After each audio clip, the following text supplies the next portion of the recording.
This school I used to go to in 1955, 1959 when I lived here. But as you can see, it's not the original school I went with. Apparently the other one was burnt down. And they rebuilt this new one about 16 years ago.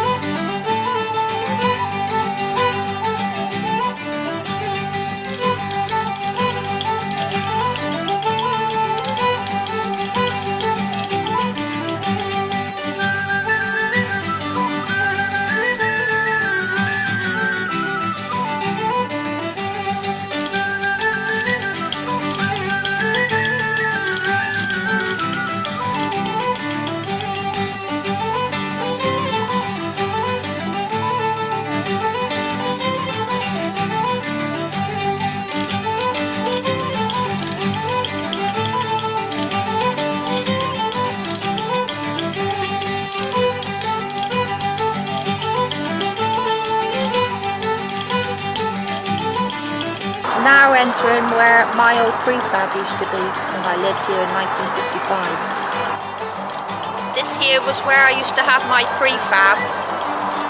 As you can see now, it's turned into a new housing estate. I believe that my prefab used to be somewhere over here on the right hand side. Okay. Can't remember the name of it. Yeah. It's all completely changed. It's quite a big housing estate now, isn't it? Oh, this was just prefabs.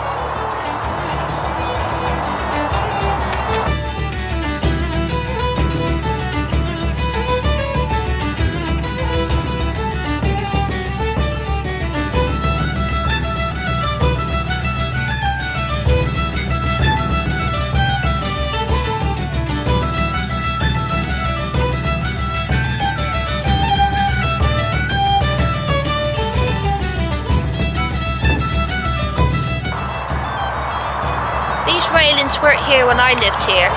As you can see down there, there's like an old, muddy old ditch, which I can remember coming down and filling my nice new pram up with bricks. Then there's the railway track, which I used to climb over. And then immediately opposite used to be the shore, the actual sea. Well, there's the railway track there.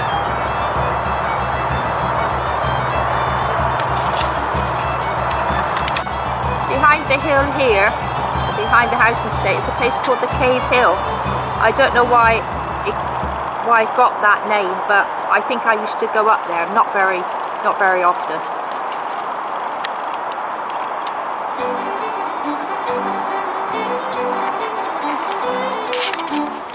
There we are at Carrickfergus, and we just parked up the car now. It's right in front of the castle.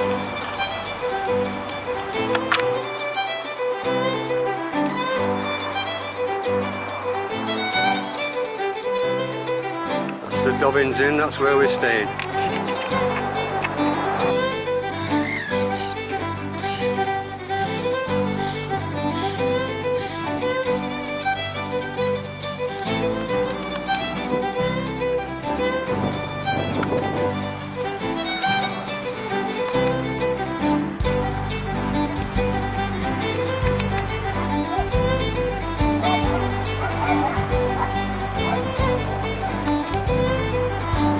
Billy behind me.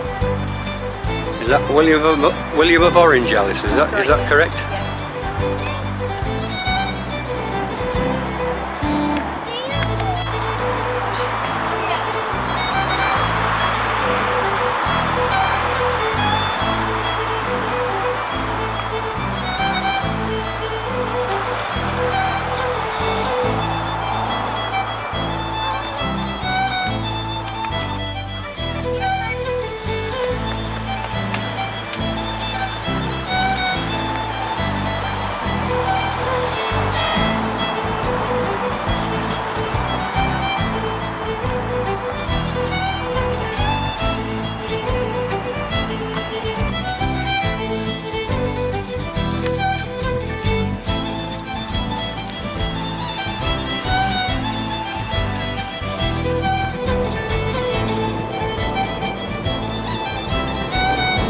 Right along the coastal road, we're going to corner shop, corner house. Cushington.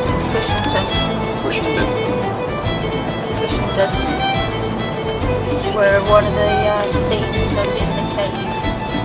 The Game of Thrones was filmed. An overcast day today, it's just starting to rain a little bit.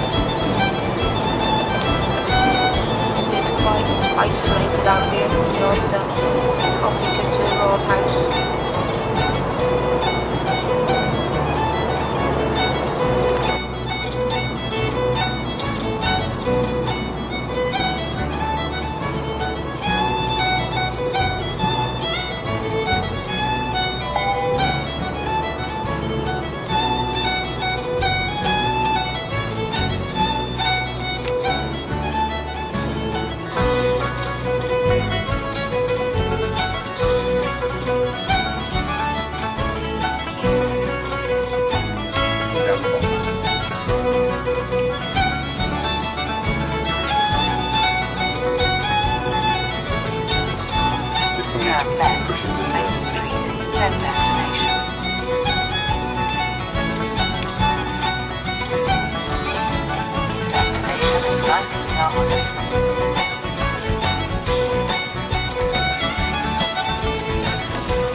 So the caves we've just been in, then that was the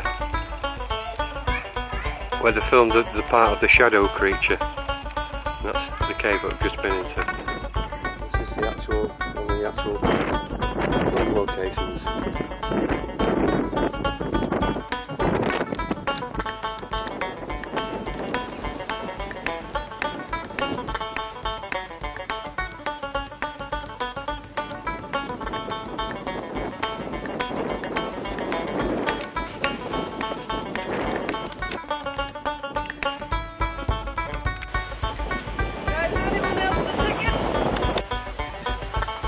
Off you go.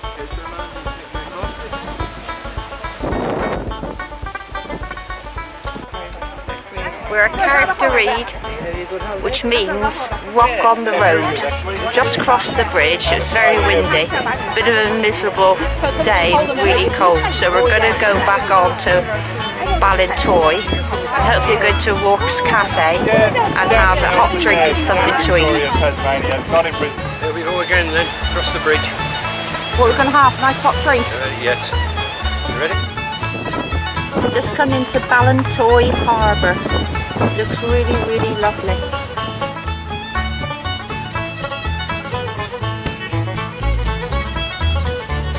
I don't know if that's a little tea rooms on the end. I'm not sure if it's Walks Cafe. This was a location in the Game of Thrones where they filmed the Iron Islands.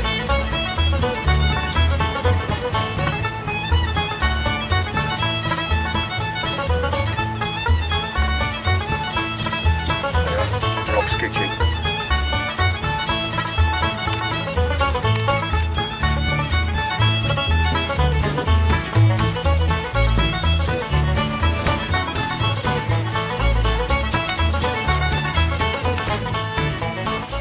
It's okay.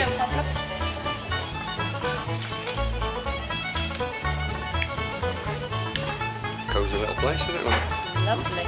You ready for your Irish stew, are you? Yeah, sweetened bread. You'll have that. No.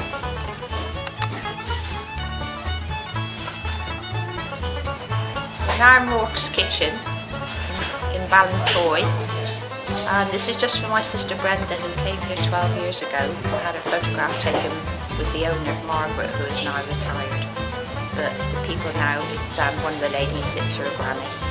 All right. We just had some beautiful Irish stew for lunch. And what do you think? What do you think to that? The wheaten bread. What do you think to that, Howard?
Stopped en route. This is White Park Bay.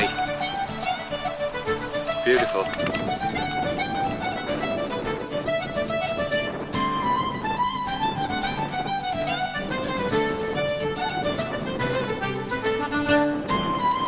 Just at John's Causeway at the moment. We've still got a little way just to walk down to get on the rocks. It's really cold here, but at least the blue skies come out now. Yeah, the sun's shining just now. It's brilliant. Giant's Causeway straight in front of us.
We're in a little seaside resort called Port Rush. It's absolutely heaving here today, different from when I was here, when I was a little girl about 6 or 7. So we've come back to look for a little souvenir that my mum gave her mum about 90 odd years ago. So I'll see if I can find a souvenir shop.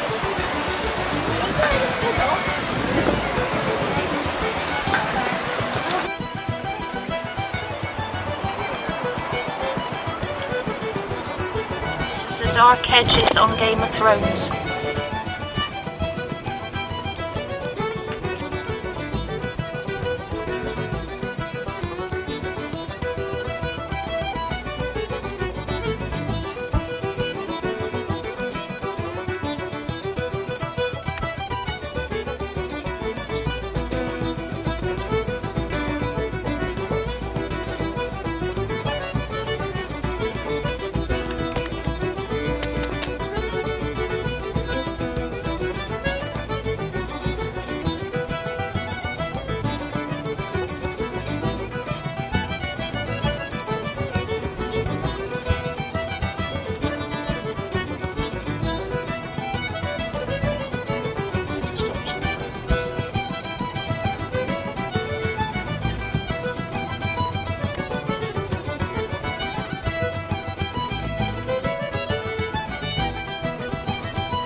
We're at Antrim Castle Gardens this morning. The weather's been raining on the way here, but it's just stopped at the moment. It'll be nicer in a few months' time because the sort of flowers and everything will be out. But this is also where they film on the bridge one of the scenes in the Game of Thrones.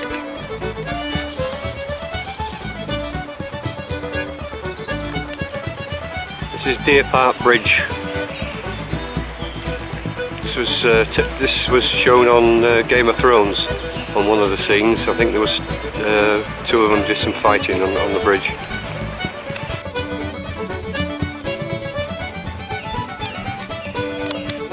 Looks like some sort of ruins here, isn't there?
Beautiful here, love. So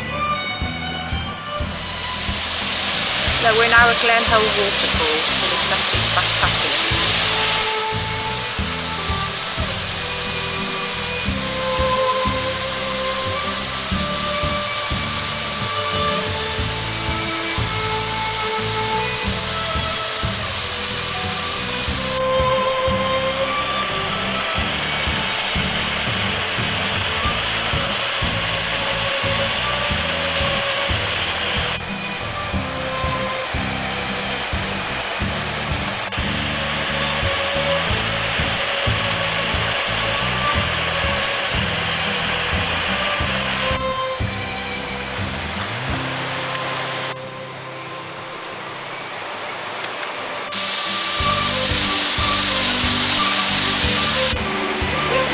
The top now so that we can look down on the waterfall.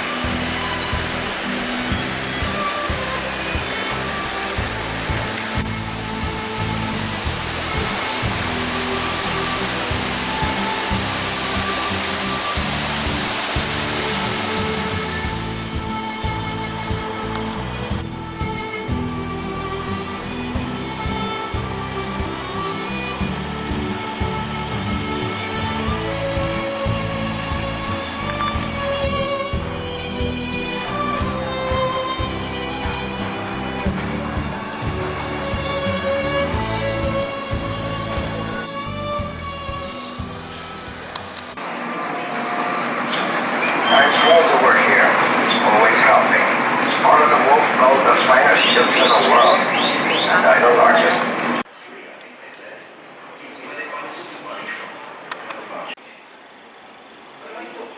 British ships, they find the British flag, James. They shall be constructed in our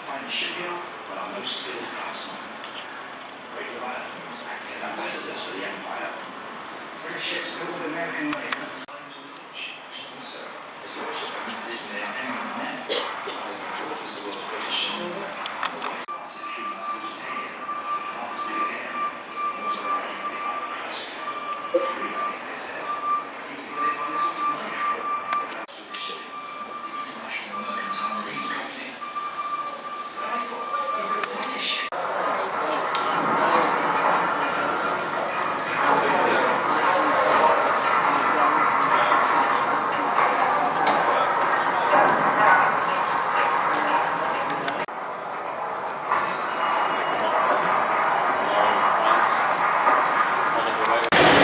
didn't call her Titanic then.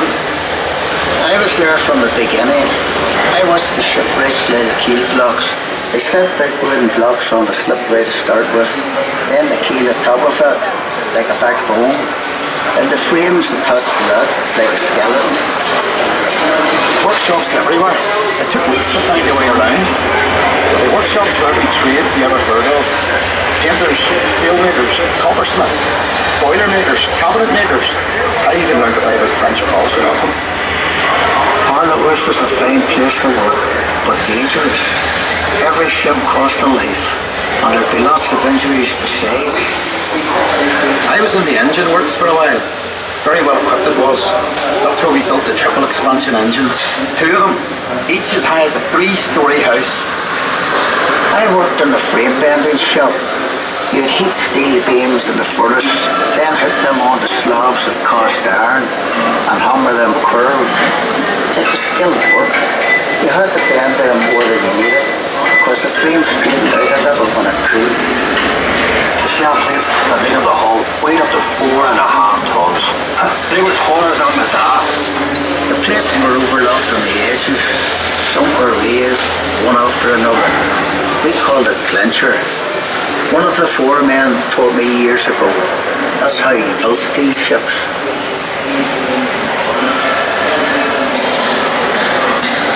I worked as a heater boy. You had to heat the rivets on a wee plate. You pumped the bellows till the rivet was white hot. Then you get a hold of it with your tongs and throw it up to the catcher. And he put it in the hole in the plate and hold it up. There were 2 of us on the other side of the plate to hold it up. We had to hammer the rivet so it filled the hole before it turned dull red. The double bottom. That's a wee space we called the tanks, made up of steel plates. The rest of the rivet squad all had to fit into that gap.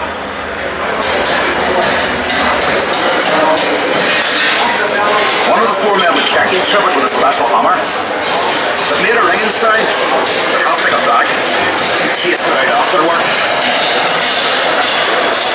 I'd get scared working down in that double bottom. You only had candles for light. And the constant hammering against the shell plates. You could hear it all over Belfast. Some of those boys ended up stone deaf, so they did. We were paid 31 bob a week. The heater boy and catcher got 16 bob. But we all worked the same 54 hours.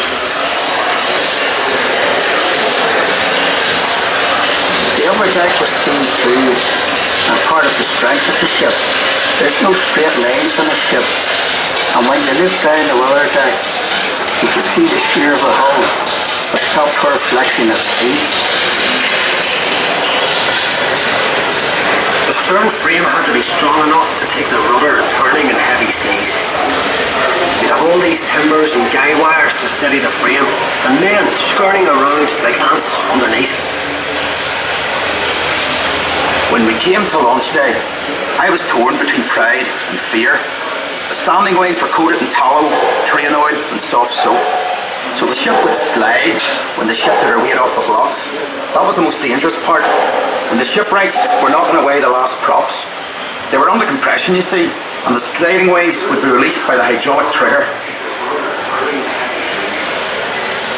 100,000 people watched the launch. Some paid a bob to sit in the reserved seating. There were extra trams laid on. Then we all went off to the pub to wish her well. Now you were proud to be an island man that day. And Titanic was the pride of Belfast. The shipwrights were not away the last stop. They were under compression, you see. Langways will be released by Ulster Fry. Thank you for joining us. The tour will end in a few seconds. Please exit the car carefully and make sure you don't leave any personal possessions behind. This was called Queen's Island.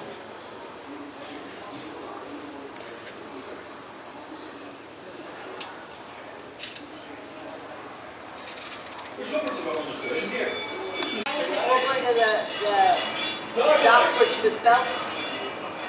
The dry dock which was built before man is like a pinpoint. 75,000 of fresh meat, 40,000 eggs, 1,000 sweetbreads, and 8,000 cigars. At 7 a.m., all the passengers minus 2 firemen. Titanic sounded her whistle, cast over, forming the massive hull into the sumptuously appointed liner. Before she could be handed over, Titanic had to undergo sea trials. On the 2nd of April 1912, she was preceded by a considerable weight of expectation. Dogs brought migrants from all over Britain and Ireland. Almost 400 of Titanic's crew lived in Southampton's northern district. A national coal strike had left several ships late as a Good Friday tribute to the people of Southampton who had welcomed her. By April, in May 1911, was watched by an estimated 100,000 people. Almost a year of fitting out followed, transforming the massive hull into the sumptuously appointed liner described by the White Star Line as the Queen of the Ocean.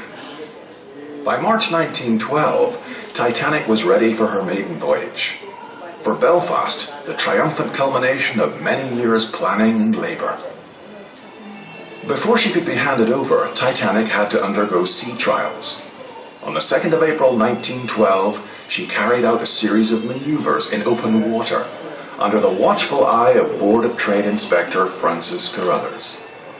Then, at 8 p.m. that evening, she departed Belfast for Southampton. She was preceded by a considerable weight of expectation. At Southampton, the White Star Line had already constructed the massive deep-water ocean dock, covering almost 16 acres and dredged to a depth of 40 feet. England's premier passenger port was flourishing, with new shops, restaurants and businesses opening to service the growing passenger trade. And job opportunities on board ship and in the docks brought migrants from all over Britain and Ireland. Almost 400 of Titanic's crew lived in Southampton's northern district. A national coal strike had left several ships laid up in dock, and the prospect of a job on Titanic was a welcome relief for crewmen who managed to sign up. On April 5th, Titanic was dressed in her signal flags and pennants as a Good Friday tribute to the people of Southampton who had welcomed her. By April 10th, the ship had been fully provisioned, including 75,000 pounds of fresh meat, 40,000 eggs, 1,000 sweetbreads and 8,000 cigars. At 7 a.m, Captain Edward John Smith came aboard the Titanic to prepare for the Board of Trade muster at 8. Around 9:30, the first passengers arrived on the boat train from London Waterloo. In a few days, the Titanic sounded her whistle and cast off her line, transforming the massive hull into the sumptuously appointed liner described by the White Star Line as the Queen of the Ocean. By March 1912, the Titanic was ready for her maiden voyage. For Belfast, the triumphant culmination of many years of planning.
p.m. that evening, on Belfast, Southampton. She was preceded by a considerable wait of expectation. At Southampton, the White Star Line had already constructed a massive deep-water ocean dock, covering almost 16 acres and Second-class cabin.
I think to leave the Titanic was number 13. No, there was a 15, but we had trouble with our davits. They were frozen, and I'll tell you, I thought we were just going to be dumped into the water. We had one of the worst times for that boat to be lowered.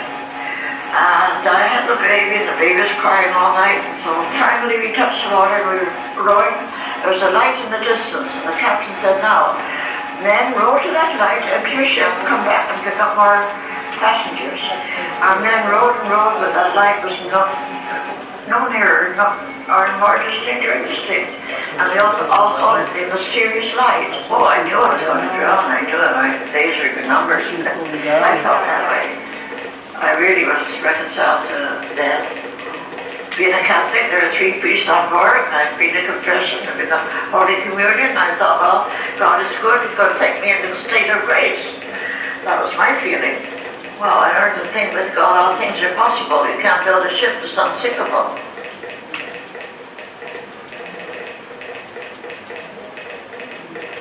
The sea was perfectly smooth when we left the ship. Every star in the heavens was visible, but there was no moon. So it was dark. For a long time we didn't move the boat. And when we laid off on the starboard side, you could see by the arrangements of the lights. All the lights were burning, and you could see that she was going down.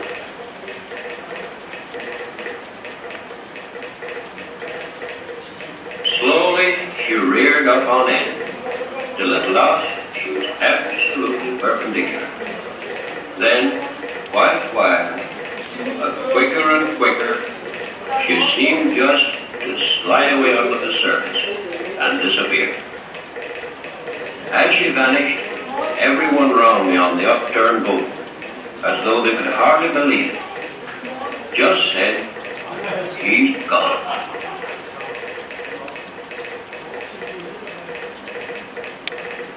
And so, presently about 1:30, silence. Pulling these oars for this light. You can see those rusticles clearly now. The railings, they're still there, pretty much. There's the chain for the fore anchor. That's amazing.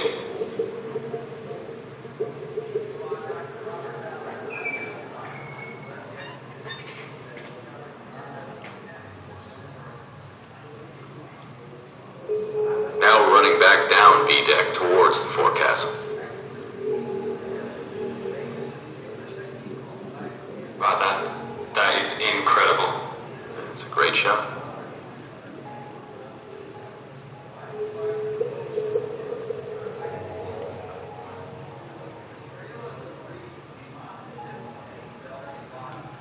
There's a hatch. Probably the first to go under the surface. What are those? Capstans. For winding ropes and cables. Let me rotate the ROV.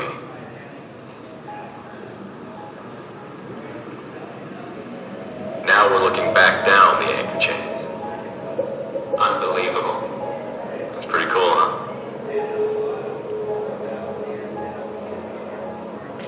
That's a strange box lying there. A heater. From first class. It's fallen out of place. You'd only get third class in this part of the ship. Hang on, I'll go in close. It's so ornate. Here's a cargo crane. Hard to get the scale. The base would be about 10 feet high. You can see the boom where it would be stored flat on the deck.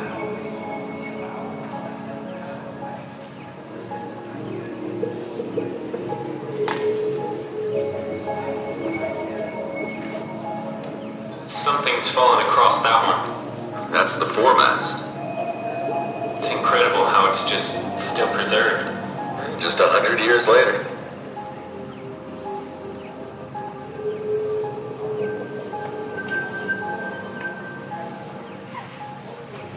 Another hatch.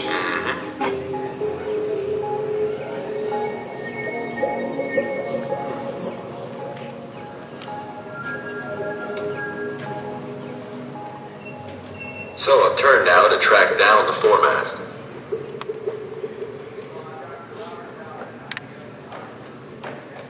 What's that hole? That's the entry to the crow's nest. Wow. That's where they saw the iceberg from.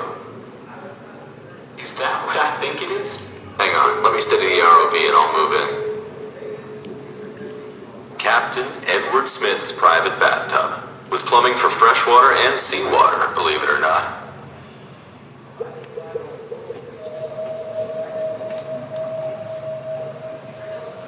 What are those? Memorial plaques. There are several of those in the hull now. And that's a telemotor. What's the telemotor for? It's part of the hydraulic system that connected the ship's wheel to the steering gear and the rudder. It's still shiny. Bronze and brass. They don't rust.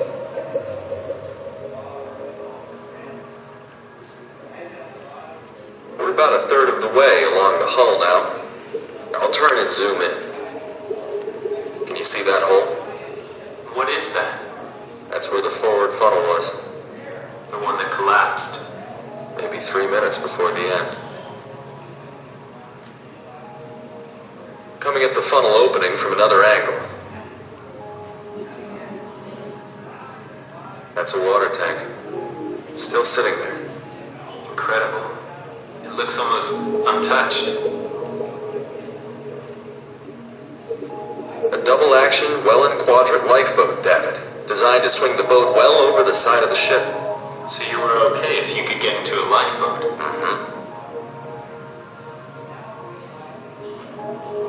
What is that? That's one of the ship's boilers. It is gigantic.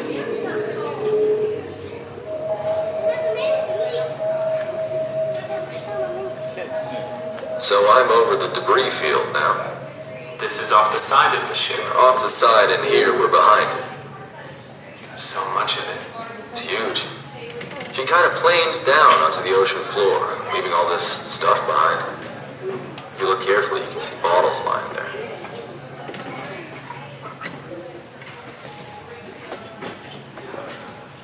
It's remarkable.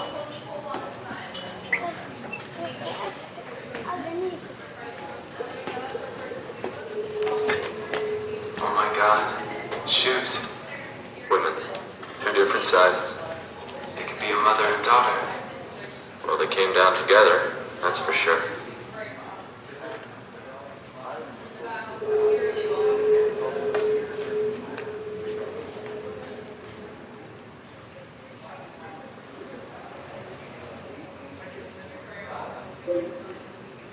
Some kind of basket.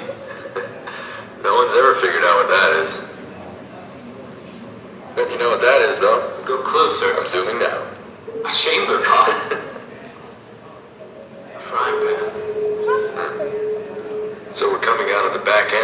debris field now. Next thing you'll see is the stern section. The very last part of Titanic to go down. People clinging to the railings. Must have been a terrifying sight.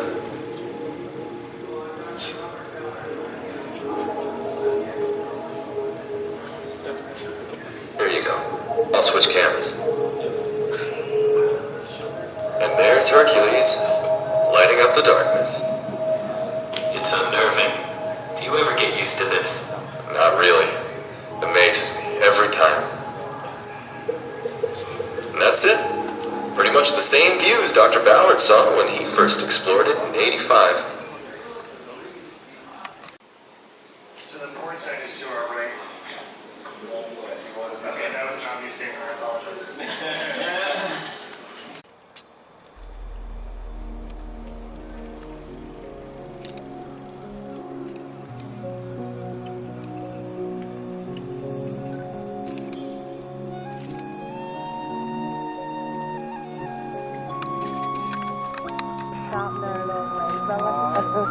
So apparently down the bottom there is a cardboard figure which is 6 foot high.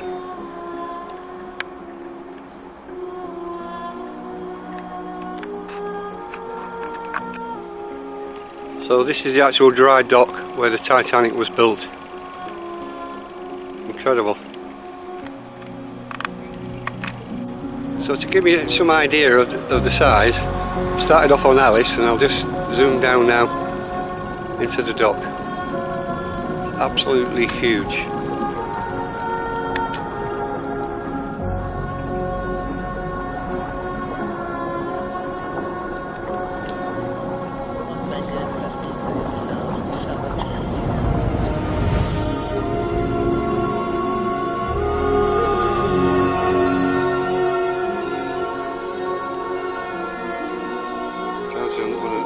Buses, look. How many buses you could get in there? Double-decker buses.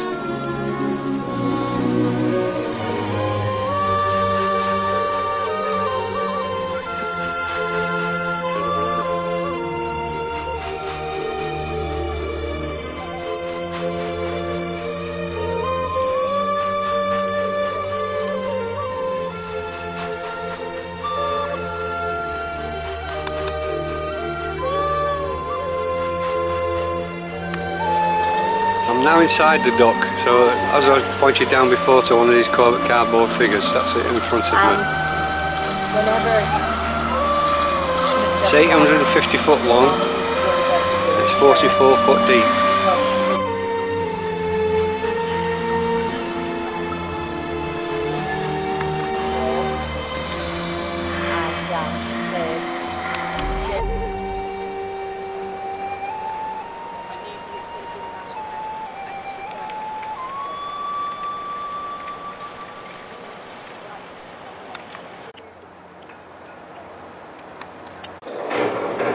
Just to finish off the tour, in dock here is HMS Caroline, World War battleship, used for training purposes now.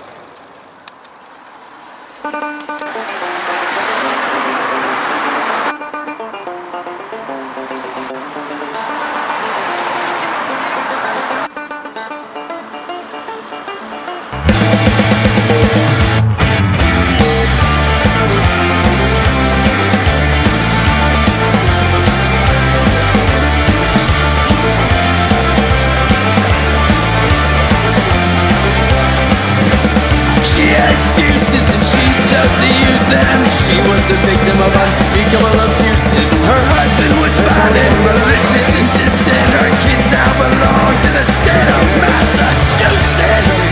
They've been taken away. They've been taken away. Cheers, my darling. So last day today, so we're just visiting Crumlin Road Gaol to find out about all the history of it. We're having a tour, so it should be really, really interesting.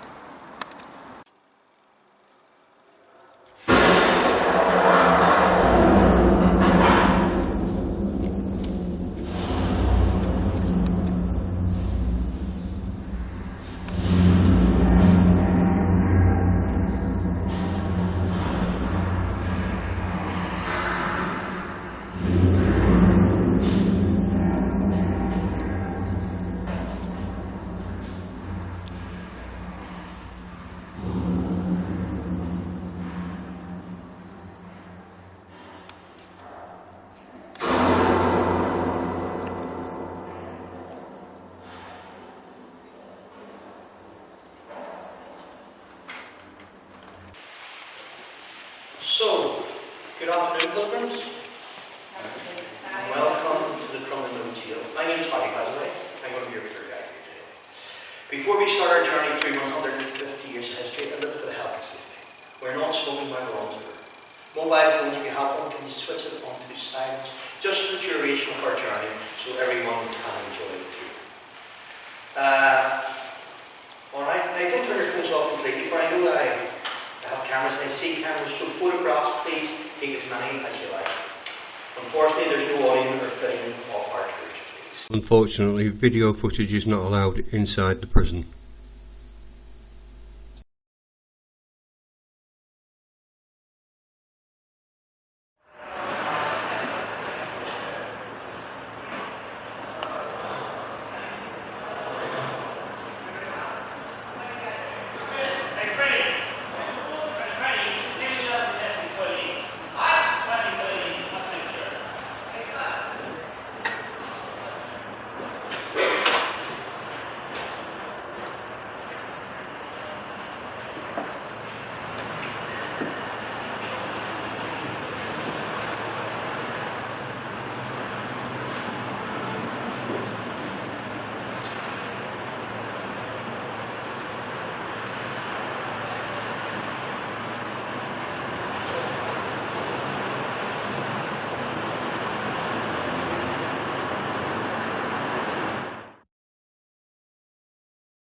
Worst way.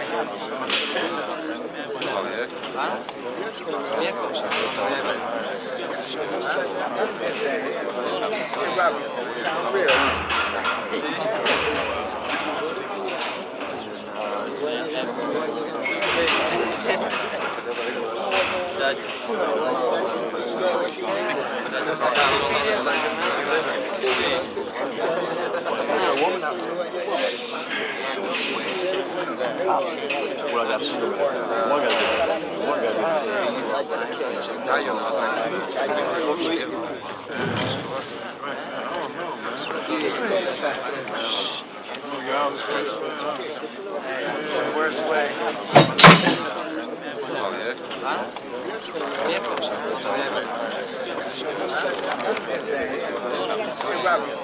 Real, huh?